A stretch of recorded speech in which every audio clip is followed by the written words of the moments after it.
वंदे मातरम। गणतंत्र दिवस की शुभकामनाएं। हमारी उम्मीदों की भोर, हमने पाया है इसे त्याग और बलिदान से। ख्वाब जो देखा था पूरा हुआ। जागृत हो उठा है कर्तव्य पथ, नई सुबह ने ली है अंगड़ाई। हमारे गणतंत्र के 75 वर्ष पूरे होने की शुभ घड़ी आई। 26 जनवरी की पावन सुबह, सूरज की किरणें आज की सर्द सुबह अभी मानो आंखें खोल रही हैं, लेकिन भारत के गणतंत्र का सूरज दमक रहा है। संविधान के 75 वर्ष पूरे हो रहे हैं। एक और महत्वपूर्ण पड़ाव तक हम पहुंचे हैं। इस शानदार सफर को हमने कई उपलब्धियों से यादगार बनाया है।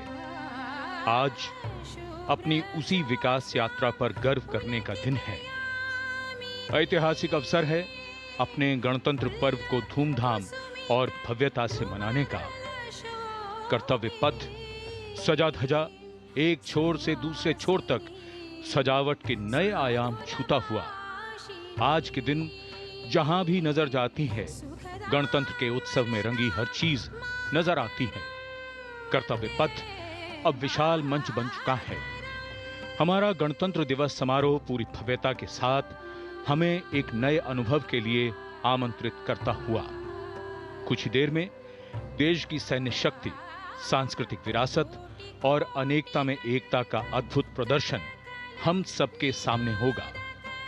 जनसमूह उत्सुकता और उत्साह की भावना से भरा हुआ। शानदार परेड और भव्य झांकियों के साथ साथ वायुसेना का यादगार फ्लाई पास्ट होगा। ये सब कुछ मिलकर रोमांच के नए कीर्तिमान रचने को तैयार। ये स्वर्णिम भारत की विरासत और विकास का उत्सव है। मंच तैयार है, रोमांच अपार है, गणतंत्र का त्योहार है। Namaskar and welcome. From the winter-washed vastness of this beautifully bedecked Kartavya Path in New Delhi, Republic Day greetings wing out to every Indian spread across the varied landscape of this bountiful nation, and of course to the multitude of Indians living around the world. Celebratory wishes from a country they can always call home. It's a chilly winter morning, but the warmth of thousands of hearts here seems to have coaxed an elusive sun out of hiding.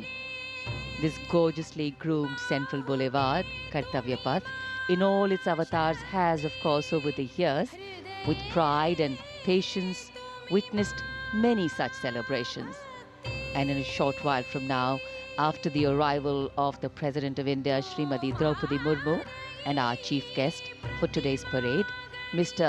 Prabowo Subianto, the President of Indonesia, the venue will echo with the sounds of a booming 21-gun salute, the crisp march of boots, the magic of military music, flavorful renditions of regional tunes, and of course, the rumble of tanks and the reverberatory roar of fighter jets. So lots to look out for and so much to applaud, and an audience completely ready for this. Today, as we come together to celebrate our 76th Republic Day, our nation, the largest democracy in the world, also celebrates 75 years of allegiance to its constitution. A constitution born from the labor pains of a long struggle for freedom from colonial rule. A constitution holding in its embrace the hopes and dreams of a hugely diverse people. And a constitution that remains the fulcrum of our democracy, devotion, and development.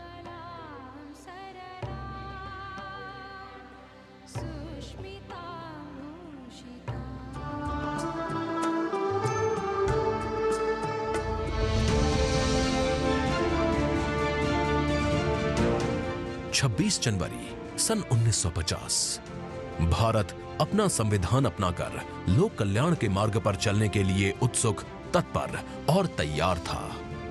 देश के संविधान को हमारी संविधान सभा ने 26 नवंबर सन 1949 को अंगीकृत किया था। 26 जनवरी 1950 को इसे लागू किया गया। इसको अंगीकृत किए जाने के समय संविधान में 395 अनुच्छेद और 8 अनुसूचियां थीं।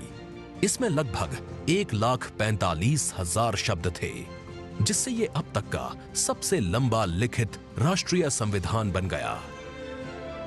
संविधान की प्रस्तावना भारत को एक संप्रभु, समाजवादी, धर्मनिरपेक्ष और लोकतांत्रिक गणराज्य घोषित करती है और नागरिकों को न्याय, समानता और स्वतंत्रता का आश्वासन देती है।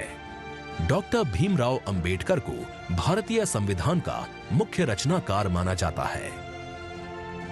भारत के पहले राष्ट्रपति डॉक्टर राजेंद्र प्रसाद भारत के संविधान पर हस्ताक्षर करने वाले पहले व्यक्ति बने।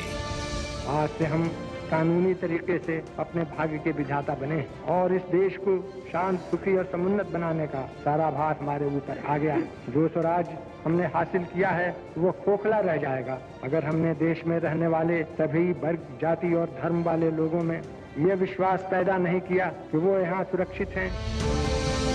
भारत का संविधान न तो मुद्रित है और न ही टंकित, यानी न तो प्रिंटेड है और न ही टाइप किया हुआ, बल्कि इसे प्रेम बिहारी नारायण रायजादा ने हाथ से लिखा था।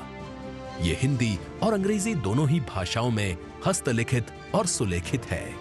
संविधान के हर पृष्ठ को शांति निकेतन के कलाकारों द्वारा सजाया गया।